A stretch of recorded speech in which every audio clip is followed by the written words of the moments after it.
Rain hammered the windows of Harbor Point Medical Center when Mara Ellis heard the voice behind her. "Can I sit with you?" She turned and saw a man in a black seal jacket standing beside the nearly empty waiting room. His face was exhausted, and a scar disappeared beneath his collar. Beside him stood a massive Belgian Malinois wearing a police harness. Mara glanced at the dog, then at him. "Sure." The commander lowered himself into the chair beside her. The K-9 watched Mara. Mara was the newest nurse in the emergency department. She was also the nurse everyone had already decided was useless. Earlier that evening, a senior nurse had laughed at Mara. "Maybe pediatrics would suit you better," she had whispered. A resident smirked. Mara said nothing and walked away without looking back at anyone. Now the commander looked at her badge. "Rookie." "Yes. First month. 3 weeks." He nodded toward the dog. "This is Ranger." Ranger suddenly stepped closer. Mara froze. The dog sniffed her hand, then pressed his forehead against her palm. The commander stared. "That is strange." "What?" "He doesn't do that." Before Mara could answer, Ranger sat directly at her feet.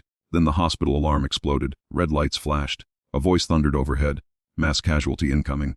Multiple trauma patients. All available staff to emergency." The commander stood instantly. His entire posture changed. "Stay behind me," he told Mara. She almost laughed. "I work here." Another alarm sounded. Ambulances screamed into the bay within seconds. Injured soldiers and civilians flooded the emergency department after a highway bridge collapse. Blood-covered uniforms. Metal fragments protruded from bodies. A child screamed somewhere behind the trauma doors. Doctors shouted orders. Mara moved toward the nearest patient. "Rookie, step back," a surgeon barked. "You will slow us down." She stopped. Then she noticed something nobody else did. A soldier on the floor was barely moving. His monitor showed a pulse, but Mara saw the man's chest rising unevenly. "Doctor," she said, "he has a tension pneumothorax." The surgeon ignored her. Mara looked again. His blood pressure was collapsing. "Doctor, move." Mara didn't. She grabbed the emergency decompression kit. The surgeon finally turned. "What are you doing?" "Saving him." The room went silent for half a second. Then the soldier's monitor screamed. Mara inserted the needle exactly where it needed to go. Air hissed out. The soldier gasped.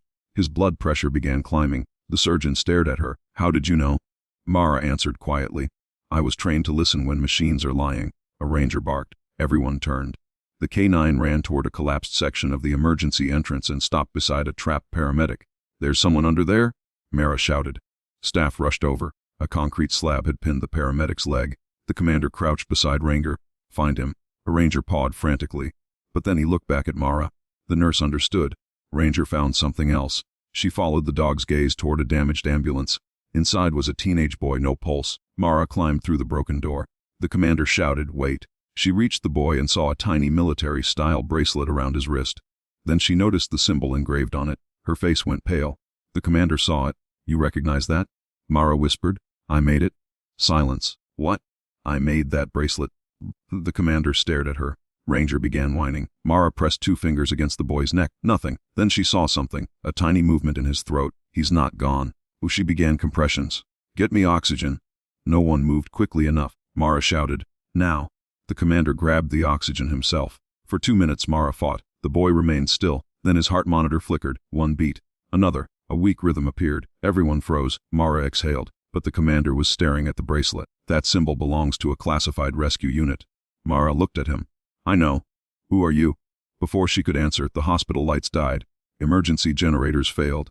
Darkness swallowed the building. Then someone screamed from the parking garage. Gunshots followed. The commander immediately drew his weapon. "Everyone down." Ranger moved in front of Mara. The rookie nurse suddenly became completely calm. "Commander, they're not attacking the hospital." He looked at her. "They're hunting someone." "Who?"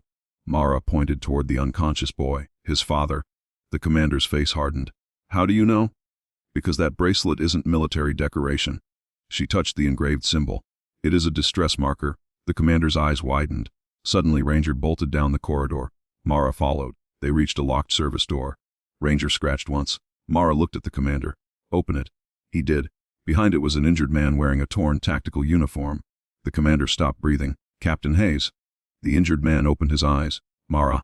The commander's face changed completely. "You know her." Hayes smiled weakly. "She saved my unit." Mara knelt beside him. The commander whispered, "You were never a rookie." Mara shook her head. "No, I was a combat rescue medic. Months earlier, Mara had been injured during a classified extraction. She had lost teammates, survived alone, and walked away from the military because she could no longer bear being called a hero when she felt like a survivor. She became a nurse because she wanted to save people without carrying a weapon. But tonight, her past had found her. The commander looked at Ranger. So that's why he recognized you. Amara nodded. Ranger was there that night. The K9 pressed against her leg. The commander lowered his weapon. Then he removed his SEAL insignia and placed it in her hand. I owe you an apology. Amara looked at him. For what? For asking if I could sit with you. She smiled through tears. You were the first person who didn't ask me to prove anything. The outside sirens echoed through the rain. The doctors who had mocked the rookie nurse stood silently around her. The surgeon who had dismissed her approached. I was wrong. Amara nodded. Yes, you were. He almost smiled. Then the boy's monitor suddenly beeped steadily. Everyone turned, his eyes opened. Dade.